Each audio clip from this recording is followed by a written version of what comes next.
Welcome back to the deep dive.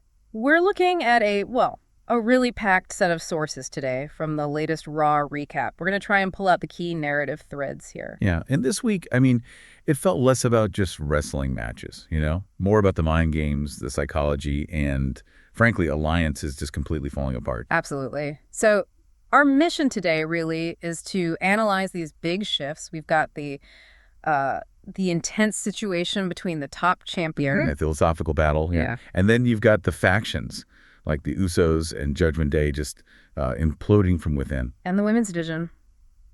Wow, some really calculated, sudden betrayals changing everything. The whole show just felt volatile. It really did. A study in volatility is a good way to put it. Now, before we get into all that current chaos, something from the top of the sources caught my eye. The announcement about Stephanie McMahon, Hall of Fame, next year. Yeah, that's big. A real nod to legacy, to the history of the company. Yep. But it feels so different, compared to the current storylines we're seeing, which are all about anarchy, backstabbing, immediate power grabs. That's a great point. That tension, the celebrated past versus this chaotic present, it kind of frames everything else that happened on the show. Okay, so let's dive into that top tier of chaos then. The big meeting. Undisputed champion Cody Rhodes and world heavyweight champion Seth Rollins setting the stage for Crown Jewel. Right. High stakes doesn't even begin to cover it. So Cody comes out, huge Cody chants, the crowd's clearly with him. Rollins arrives, and the first thing he does is send his group, the Vision, to the back. That's crucial. He wants Cody one-on-one, mentally at least. He dismisses the crowd, dismisses the CM Punk chants too, basically saying Punk doesn't matter because he has no gold right now. So Rollins isn't after crowd approval here. What's his angle? It seems like. Yeah. Well, he wants to know what Cody thinks of him. Not the internet, not Netflix specials, but Cody. It feels less like a title feud and more like he needs Cody's validation, or maybe just a direct confrontation on that personal level. He's trying to get inside Cody's head then. Undermine his confidence. Exactly. It's psychological warfare. Pure and simple. And Cody's response is pretty clever, isn't it? He uses praise, but it's kind of double-edged. Masterful, really. Oh. He credits Rollins, says he changed his life with the WrestleMania return, that Rollins had the guts to face him. But then he twists it. Says Rollins caught him at a low point after Hell in a Cell, implying, maybe Seth got lucky. Precisely. It subtly diminishes that past Rollins victory. And then the real kicker, Cody tells Rollins he doesn't need the Vision. Right. That he can be the absolute best on any given night. Which sounds like a compliment, but it's actually a huge insult. It's like saying, why are you hiding behind these guys? You're better than that. Or are you? It questions Rollins' current approach. Rollins tries to grab control back then, talks about the watch he gave Cody at Mania 40, questions if Cody's really the guy to lead the industry. Yeah, he goes full alpha mode, declares he's QB1, the alpha tier, the top dog, says the Vision is his future, his plan, and it all runs through him. So Rollins is talking legacy, vision, being the leader. Grand philosophical stuff, exactly. Yeah. But Cody just isn't playing that game. Rollins asks Cody what he has to say, probably expecting some big speech back. And Cody just brings it right back down to earth. He asks two simple questions. Brutally simple. One, is Crown Jewel going to be one-on-one, no Vision? And two, how many of their last 3 matches has Seth actually won? Ouch. Just leaves that 0-3 record hanging there. Yeah. No need for philosophy when you have the facts, right? And then later, Paul Heyman pops up backstage. Ah, yes, the master of strategy. And he calls Cody a pseudo-champion. Pseudo-champion? What's that imply? Well, Heyman seems to think Cody's reign lacks legitimacy, maybe because of all the recent chaos with the Vision. He's basically saying Rollins is going to end Cody's winning streak, and Heyman implies they have a plan to make sure it happens. So strategy versus, maybe just trying to win clean. Interesting. Okay, let's shift gears from that controlled chaos to total breakdown, factions falling apart. Let's start with the Usos. Yeah, things seem pretty tense there after WrestlePalooza. G gets a singles match against LA Knight, not the tag rematch they probably wanted. And you can feel the friction right away. Jimmy asks G how he's doing, and G, he kind of blames Jimmy, doesn't he? Subtly, yeah. He suggests that maybe if Jimmy hadn't been his partner, the Vision wouldn't have gotten involved with Knight. Like, your presence brought the heat, bro. It's toxic stuff. And the match itself, more chaos. G wins, but only after Breaker and Reed from the Vision distract LA Knight. Right.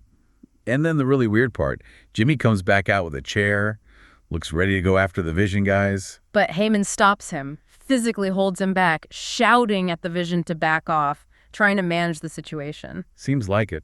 Heyman's playing damage control, trying to stop Jimmy from escalating things, maybe dragging the bloodline or what's left of it into more trouble. But then Cody shows up later, talks to G in the locker room. A different approach. Totally different. Cody's offering empathy, not control. He tells Jay, look, isolating yourself is normal when things get tough, but you've got people who believe in you. It highlights the two paths Jay could take, Heyman's manipulation or Cody's support.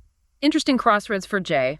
Now, Judgment Day, their conflict seems way more out in the open. Oh, absolutely. It's aggressive. Dominic's practically begging Finn Balor and JD McDonough for help against Rusev. And it takes Roxanne Perez stepping in to convince McDonough to even take the match, just for group unity. Yeah, and even that doesn't work out. McDonough taps out to Rusev's accolade. Okay, so McDonough loses, but then Balor attacks Rusev after the match. He does. But then, this is the crazy part, Balor turns around and just starts screaming at Dominic. Why? Because Dominic was trying to help McDonough up? Wait, he's yelling at his own teammate for trying to show some support? Exactly. It shows how broken that group is. The hostility is directed inward. It's all self-interest, no actual teamwork or loyalty left, it seems. Man, no faction feels safe. And then we get a quick mention of a new group, El Grande Americano. Yeah, just dropped in there. Described as clever and unyielding, building a dynasty, and AJ Styles and Dragon Lee are already lined up to face them next week. So existing alliances are crumbling and new threats are popping up immediately, just constant instability. That's the theme of the whole show, pretty much. Volatility everywhere. Okay, let's pivot to the women's division because, this had some of the biggest shocks of the night, starting with the new champion. Right, Stephanie Vaquer, new WWE Women's World Champion. GM Adam Pearce welcomes her out. And her promo felt really genuine, didn't it? Very much so. Really emotional. Talked about fulfilling a dream, the sacrifices, called her dad in the audience her hero, declared herself La Primera. Seemed like a really positive, authentic moment, setting up her crown jewel defense. Yeah, that authenticity makes what happened with Bayley even more jarring. Oh, definitely. Bayley has this weirdly cheerful chat with Lyra Valkyria beforehand, almost acting like she forgot yelling at her before. Yeah. Kairi even agrees to be in her corner. Bayley wins her match against Roxanne Perez, and then Lyra goes to celebrate with her, and Bayley just violently shoves her down, screaming at her, "Don't touch me, stay out of my business." Wow. So much for alliances. Yeah. That confirms Bayley has just completely gone off the deep end, right? Pushing everyone away. Seems like it. Choosing total instability and, isolation over any kind of potential support. But okay, the main event, that was the real bombshell. Rhea Ripley versus Asuka. Yeah, and there was tension even before the match.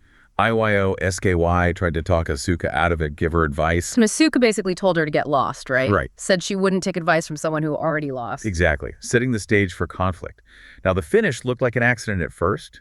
Rhea wins with a roll-up because Asuka accidentally hits her own partner, Kairi Sane. Right, you think, oh, bad luck, miscommunication. That was just the setup. Yeah. After the bell, Asuka missed Rhea. Okay, sore loser, maybe. Then IYO SayYY runs down. Looks like she's going to stop Asuka from attacking Rhea further. And then comes the twist. A huge twist.